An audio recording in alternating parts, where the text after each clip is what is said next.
Le village de Manduel est le 4e jalon de la compétition Graines de Raseteur pour la saison taurine 2011.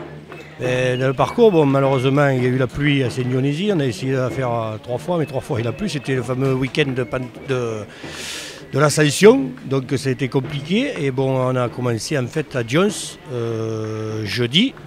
Vendredi, nous étions à Garon et aujourd'hui, nous étions à Manduel. L'initiative conjuguée de Nîmes Métropole et du Conseil général du Gard est appuyée le samedi 25 juin par le club taurin Paul Ricard le Trident qui reçoit les élèves de l'école taurine héroltaise de Port-Iragne et le bétail issu des manades d'Oma de Manduel et l'Argentière de Saint-Gilles.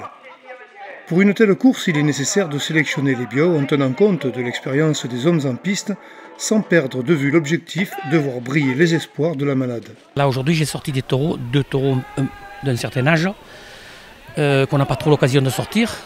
Et c'est pour ça qu'aujourd'hui, j'ai profité de les mettre aujourd'hui, là, voilà, dans cette arène. Et en dernier, j'ai mis un 4 avec une course.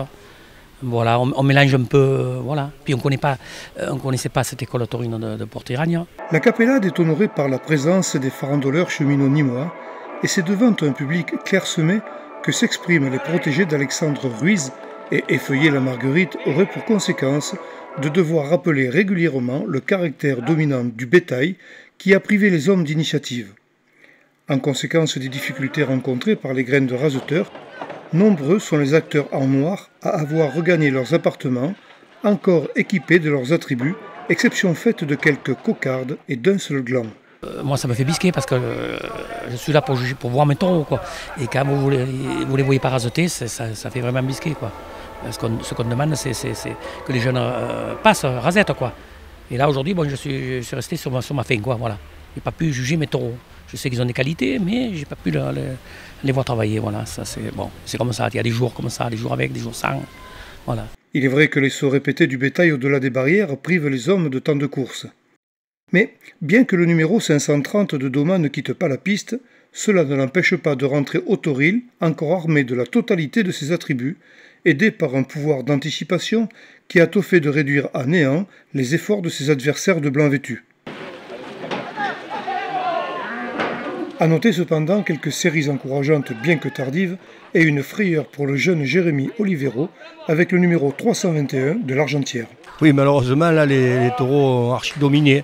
C'est vraiment dommage parce que je pense que les taureaux étaient décidés, on aurait vu sûrement une bonne course. Mais bon, c'est comme ça. Je pensais que ce soit mieux que ça quand même parce qu'on a été un peu en dessous.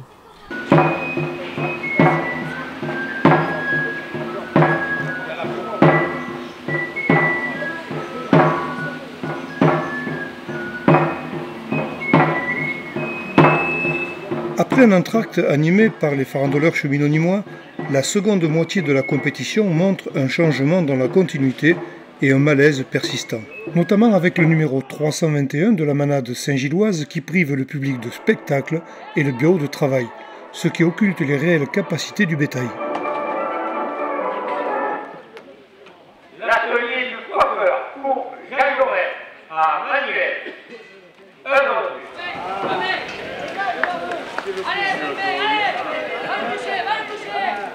Il faut attendre le 6e taureau de l'après-midi pour voir la course s'animer avec un quatrain de l'Argentière plus accessible aux hommes en manque d'esprit d'entreprise. L'animal laisse d'ailleurs une bonne partie de ses ressources physiques dans les rencontres. C'est un quatrain, ils ont compris que le taureau il n'a qu'une course. Puis le taureau il a sauté une paire de fois, il était un peu plus fatigué et ils ont pris la mesure, c'est sûr les jeunes. Et là j'ai pu juger mon taureau, voilà. Taureau de 4 ans qui demande à être revu avec plaisir parce que oui, il avait tendance à vouloir finir. Bon, il ne pouvait pas parce qu'il avait plus la force de finir, mais moi ça m'a plu, voilà. Là, celui-là j'ai pu le juger. Voilà, celui-là j'ai pu le juger. Il m'a plu, quoi. Voilà. Après il faut voir après à l'avenir ce que ça va donner, hein. Mais enfin pour sa deuxième course, il m'a vraiment plu. L'élément numéro 510, sorti en avant-dernière position, affirme une belle présentation façon Cavallini, qui ne manque pas d'accroître la méfiance des raseteurs héroltés vis-à-vis du taureau appartenant à la manade d'Oma. L'animal d'origine margée se fait craindre et respecter au point de décrocher le titre du meilleur bio de la course. Du côté des hommes, malgré un travail assidu du jeune Romain Campos, aucun d'eux ne remporte le prix du meilleur animateur, remis au directeur de l'école taurine de Port-Iragne qui n'a pas hésité à montrer l'exemple, crochet à la main. D'habitude, on désigne toujours un meilleur jeune. Ma foi, moi, l'après-midi, j'ai pas vu grand monde. Hein. Alors donc, on a décidé de le donner au responsable de l'école parce que lui, toute l'après-midi, il a été obligé d'appeler, et il ne s'est pas passé grand-chose derrière lui. Donc, je pensais que c'était le seul à récompenser l'après-midi. Ceux qui veulent accéder au podium, c'est-à-dire les courses de ligue pour la saison 2012, c'est un passage. Bon, il y a plusieurs passages. Il y a Graines de Raseteur, Graines Bouvines qui se déroulent dans les Bouches-du-Rhône. Et il y a les courses de présélection qui sont organisées par le ministère de la GTC Sport avec la fédération. Et dans le brassage de toutes ces courses, nous recherchons surtout des jeunes qui sont prétendants aux courses de ligue pour la saison 2012. Donc je veux dire, leur intérêt c'est de se faire voir. Voilà. Donc il faut profiter de ces occasions. Un moment de tradition qui a vu un bétail dominateur face à des jeunes qui ont sans doute compris qu'une carrière de raseteur se construit sur fond d'humilité et de persévérance, ce qui n'enlève rien à leur mérite d'avoir essayé de convaincre. Et Osco aux farandoleurs cheminots nîmois pour leur participation.